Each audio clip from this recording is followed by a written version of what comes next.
Hey, fifth graders, how are you doing today? We are going on to lesson 8. Maze is having a hard time keeping up with all these lessons. We're just moving right on through. Y'all are doing a great job with them. I appreciate all your efforts.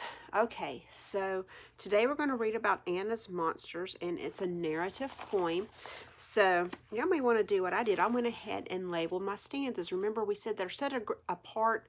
They kind of almost look like paragraphs because they have a space in between them, but in this poem they're called stanzas and not paragraphs. So I went ahead and marked mine 1, 2, 3, 4, 4, and 5. All right, so we're going to read that, and then you're going to have an assignment of about 4 questions that you're going to have to answer and turn in to me. So not too much to do today, okay? All right, so here we go. Let's read about Anna's Monsters by Justin Nunez. I'm scared of the darkness. I don't care who knows it. I don't like the darkness at all. I sleep with the lights on, 2 lights in my room, and a much brighter light in the hall. I'm frightened of monsters that might come and get me whenever I climb into bed. My mother says, Anna, you're just being silly. The monsters are all in your head. But I don't think that's true because of what happened. Last night, the first day of the week, I put on my nightgown, got under the covers, rolled over, and heard a strange squeak. It wasn't a mouse and it wasn't a rabbit. It wasn't a dog or a cat. So I screamed out in terror. My mother came running. Whatever she asked me was that. I heard a strange noise, I explained to my mother. I was almost too frightened to talk. I knew it was monsters, some big, hungry monsters. It was all I could do to not squawk. I don't like the darkness, I said to my mother. I don't like the dark and the night. Can't I get up and sit with you out on the couch in a room that's all cheery and bright? Oh, Anna, Mom said, and she looked at me sadly. Do we need to go through this once more? Last night you assured me that you saw a monster. It turned out to be socks on the floor. But this one was real, I complained to my mother. I heard it squeak loudly and clear. I don't like the darkness. The monsters will eat me. Don't let them come anywhere near. My mother explained that the noises weren't monsters. She showed me some interesting things. For example, I learned that my bed makes a squeak when you push down too hard on the springs. So there weren't any monsters, they didn't exist, and I know that my mother was right. But what if those monsters that never existed come into my bedroom tonight? All right. So let's use what we've learned from reading the poem to answer these questions, okay? So listen for, I'm only giving you 2 choices per question, okay? So listen closely. You can pause the video and answer it, or you can keep listening and then go back and do it later, okay? So here we go. The question has, for number 1, the question has 2 parts. First answer part A, then answer part B.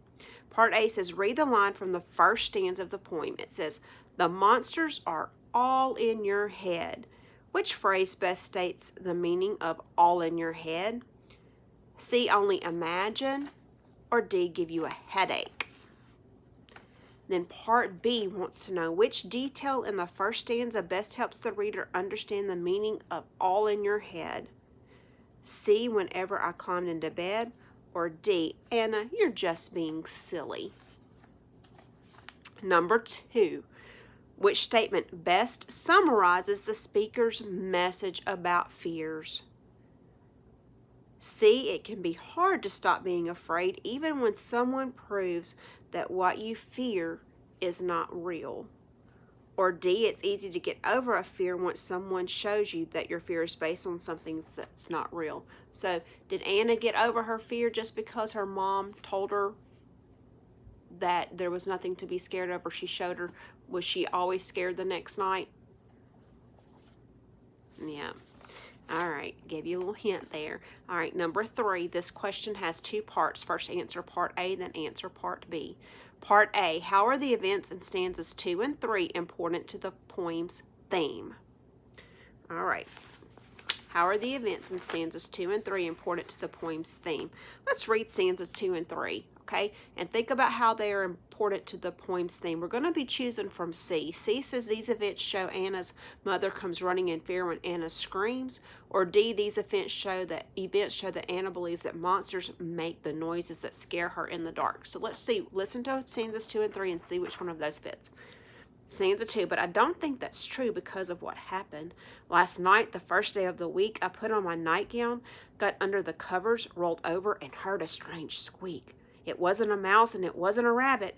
It wasn't a dog or a cat. So I screamed out in terror. My mother came running. Whatever she asked me was that. Stanza 3. I heard a strange noise. I explained to my mother I was almost too frightened to talk. I knew it was monsters, some big hungry monsters. It was all I could do to not squawk.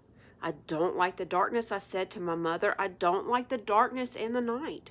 Can't I get up and sit with you out on the couch in a room that's all cheery and bright? All right, so how are the events in those two stanzas, stanzas 2 and 3, important to the poem's theme? C, these events show Anna's mother comes running in fear when Anna screams. Or D, these events show that Anna believes that monsters make the noise that scare her in the dark. All right, part B says select one choice from each stanza that best supports the answer to part A. So out of A and B, you're going to choose one that's from stanza 2. Which of these best support what you chose for A?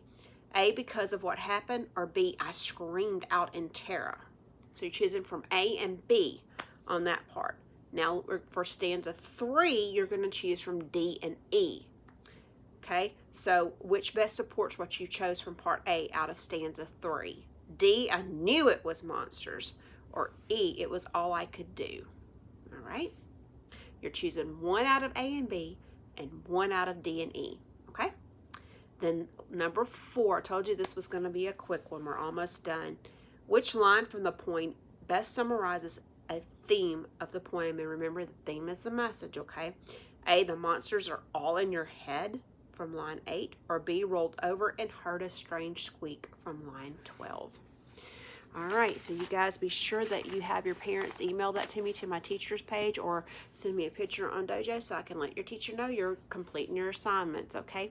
Y'all have a good day, and Miss Maisel will talk to you soon.